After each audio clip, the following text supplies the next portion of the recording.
गुरु की 3 कड़वी बातें शिष्य के लिए बनी वरदान। एक ज्ञानी साधु था, एक शिष्य था जो स्वभाव में बहुत ही भोला और नासमझ व्यक्ति था। शिष्य अपने गुरु का आदर सम्मान बड़ी ही निष्ठा और तहे दिल से करता था, किंतु फिर भी वह अपने गुरु की कुछ बातों को नज़रअंदाज कर देता था। साधु उस शिष्य को संसार की मोह माया और पारिवारिक रिश्तों से दूर रहकर एक साधुत्व का जीवन जीने की सलाह देते थे, जो कि शिष्य को कतई भी मंजूर नहीं था। शिष्य परिवार से दूर नहीं रह सकता था और वह अपने गुरु की भक्ति भी नहीं छोड़ना चाहता था। शिष्य अपनी गुरु भक्ति और पारिवारिक रिश्तों में कोई भेद नहीं रखना चाहता था। एक दिन शिष्य अचानक अपने गुरु के पास आश्रम में आया और बोला, गुरुजी, मेरा रिश्ता पक्का हो गया है। गुरुजी यह बात सुनते ही शोक में डूब गए और अपने उदास मन से बोले, बेटा, तेरा रिश्ता हो गया है, अब तू मेरे बार ज्ञानी मेरी तरफ से गया। शिष्य अपने स्वभाव से बड़ा भोला और नासमझ था। वह अपने गुरु की बात का अर्थ नहीं समझ पाया, किंतु वह इतना समझ चुका था कि गुरुजी उसके रिश्ते से खुश नहीं है और फिर शिष्य वहाँ से चला गया। कुछ दिनों बाद शिष्य दोबारा अपने गुरुजी के आश्रम में आया और गुरुजी से कहने लगा, मैं आपको अपनी शादी का निमंत्रण देने आया हूँ। गुरुजी ने शिष्य को फिर वैसा ही जवाब दिया और बोले, बेटा, अब तू तेरे परिवार से भी गया। शिष्य ने अपनी गुरुजी के इस कथन का भी कोई जवाब नहीं दिया। कुछ दिन के बाद शिष्य फिर अपने गुरुजी के पास आया और बोला, गुरुजी, मेरा विवाह हो गया और मेरी पत्नी भी घर आ गई है। गुरुजी ने तीसरी बार भी एक वैसा ही कथन बोला, बेटा, अब तो तू दुनिया से गया। शिष्य अपने गुरुजी की मुख से ऐसी 3 बातें सुनकर थोड़ी नाराज़गी से बोला, गुरुजी, आप नहीं जानते, मेरे परिवार वाले मुझसे बहुत प्रेम करते हैं।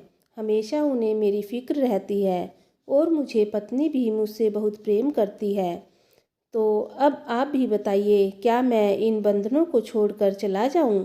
शिष्य की बात सुनकर गुरुजी बोले, तो क्या सच में तुझे ऐसा लगता है कि तेरे परिवार वाले और तेरी नई नवेली पत्नी तुझे इतना प्रेम करते हैं?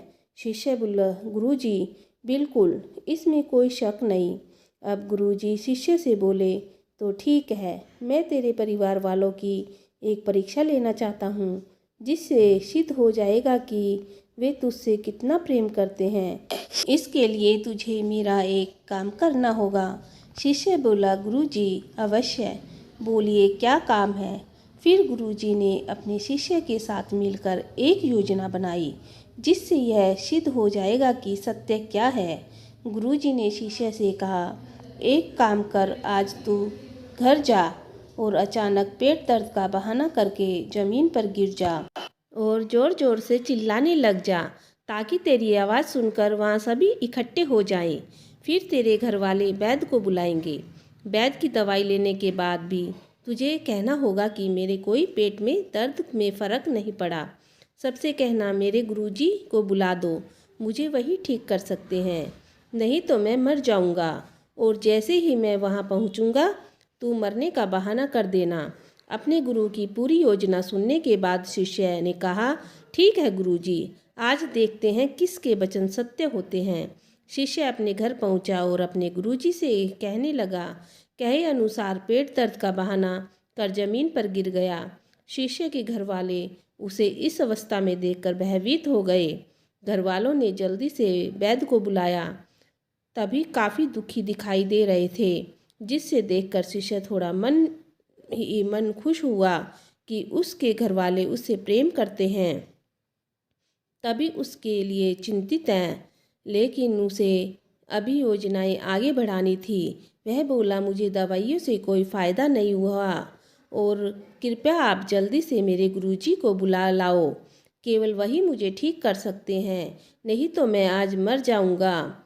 उस शिष्य के बड़े भाई तुरंत भागकर गुरुजी को बुला लाए। जैसे ही गुरुजी ने शिष्य के घर के अंदर कदम रखा, उनके कहे अनुसार शिष्य बहाना कर दम तोड़ देता है। गुरुजी उस शिष्य का हाथ देखते ही और अपने भगवा रंग के तौलिए से उसे ढक देते हैं और निराश मन से शिष्य के घर वालों से कहते हैं, आप लोगों ने मुझे बुलाने में थोड़ी देर कर दी। मेरा शिष्य अब नहीं रहा। मरने की बात सुनते ही शिष्य के घर वाले खूब ज़ोर ज़ोर से रोने लगते हैं। कोई अपना माथा ज़मीन पर पीटता है तो कोई भगवान को उल्टा सीधा बोलता है। शिष्य का पूरा परिवार शोक के सागर में डूब जाता है।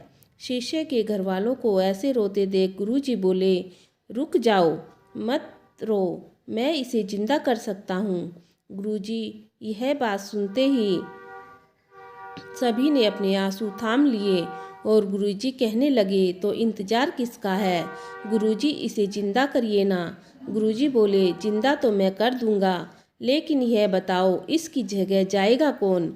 किसी एक को तो इसकी जगह जाना होगा। तभी घर वाले गहन चिंता में फंस गए।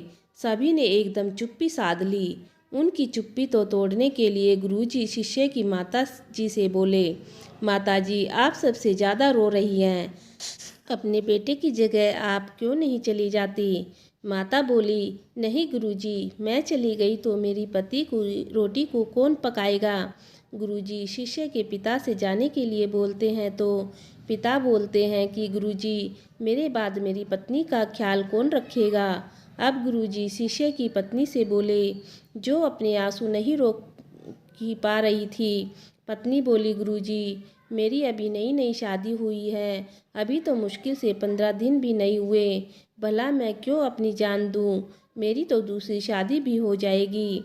शिष्य के सभी घर वालों की बातें सुनकर गुरुजी बोले, तो ठीक है, इसकी जगह मैं चला जाता हूँ। तभी घर वाले बहुत खुश हो गए। घर वाले गुरुजी से बोले, यह ठीक है गुरुजी, वैसे भी आपके आगे पीछे कोई है ही नहीं जो आपके पीछे रोएगा। गुरुजी बोले, तो ठीक है, मेरा कुछ सामान ले आओ। 1 किलो दूध, 3 बाजरे की रोटी और 1 पाव देसी घी। शिष्य के घर वालों ने सभी सामग्री लाकर गुरुजी को दे दी। गुरुजी ने दूध में बाजरे की 3 रोटियां चूर कर मिलाई और उसमें घी डालकर बोले, अब मैं यह खाऊंगा और मेरे खाते ही मेरी आत्मा मेरे शिष्य के मृत शरीर के अंदर चली जाएगी। घी दूध रोटी तो गुरुजी का एक बहाना था, केवल भोजन करने के लिए। जैसे ही गुरुजी ने इसे खाकर ख़त्म किया, गुरुजी शिष्य का हाथ पकड़कर बोले, खड़ा हो जा। शिष्य जो पहले से ही जिंदा था, मरने का तो केवल एक बहाना था, वह खड़ा होकर बैठ गया। उसके घरवाले उसे जिंदा होते देखकर काफ़ी खुश थे, लेकिन उसे अपने परिवार की नकली खुशी का पता चल गया और इसे उससे बहुत गहरा शोक लगा और वह बहुत दुखी हुआ। तो दोस्तों आज की वीडियो मैं यहीं पे पूरी करती हूँ। आपको वीडियो थोड़ी भी पसंद आई हो तो लाइक और शेयर कीजिएगा। चैनल पे नए हो तो सब्सक्राइब कर लीजिएगा।